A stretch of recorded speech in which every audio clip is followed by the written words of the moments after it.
This is a true story told to me by one of the people involved. A musician was working in Providence, Rhode Island in the 1960s.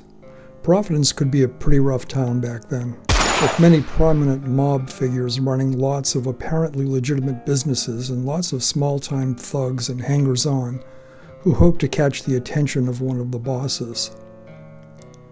Our musician had just finished a gig at a small club he played frequently. The owner had known him for a long time and they were friends. The musician was sort of a regular there and he often tested new songs out on the friendly and familiar crowd. As the musician was putting his guitar in its case, the owner came over and said, "Hey, I'm too wound up to go to sleep and I bet you are too. Do you want to go somewhere and get a steak? I know a little place that's technically closed now, but they'll let us in and we can sit at the bar and get a couple of steaks." "Great idea," the musician said. "I'll finish putting my stuff away and grab my coat and we can head out." The club owner answered, "Sounds good. Just let me check with my staff and make sure they got the receipts in the safe and are okay closing up the club on their own. I'll meet you by the front door." The two men met at the door and headed out into the chill winter night, going a few blocks to a restaurant that looked to be closed. They went around back, rang the doorbell, and in a minute or so, the restaurant's bartender came to the door and let them in. He recognized the club owner, who he'd known for years as part of the local business community. They hung their coats, the club owner's parka and the musician's black leather coat, at a long row of hooks that took up most of the wall along the entrance. Then the club owner and the musician followed the bartender down a flight of stairs to the dark, smoky bar. The bartender said to the musician, "Hey, bring that guitar with you. It'll be safer where you can see it." The musician answered that was the plan all along. The crowd at the bar was mostly drunk, boisterous, and pretty rough looking. The musician sat perched on a bar stool with his guitar case between his legs and the neck leaning against the bar in front of him. His pal, the club owner, sat to his right. The bartender came over to the club owner and the musician and took their orders, which were up in what seemed like no time. The steaks were great. They topped them off with thick slices of pie and black coffee, let out sighs of contentment, and started to head out. The musician grabbed his guitar case and they both walked toward the stairs. At the top of the staircase, they turned toward the row of coats on the wall and reached for theirs.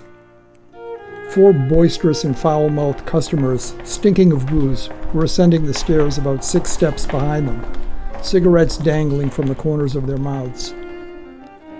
As the musician grabbed the black leather coat from the wall and slipped one arm into a sleeve, one of the men at the stairs yelled, "Hey, asshole, what are you doing with my coat?"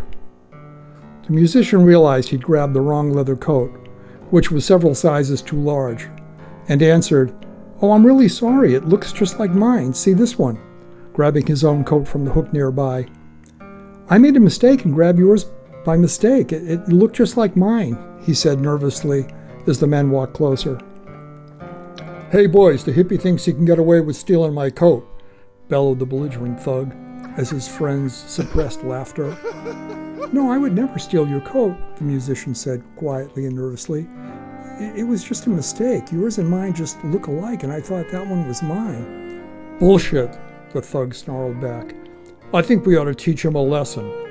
He began moving menacingly toward the musician and club owner, his 3 companions chuckling sinisterly and following close behind. At that moment, the club owner reached around to the back of his waistband and pulled out a revolver, which he pressed to the forehead of the loud thug, saying, "You just made the biggest fucking mistake of your life." A wet spot appeared near the fly of the thug's khaki pants and spread down both legs.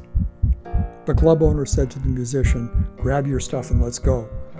The 2 men ran for the back door of the restaurant, not stopping to look back to see if they were being followed.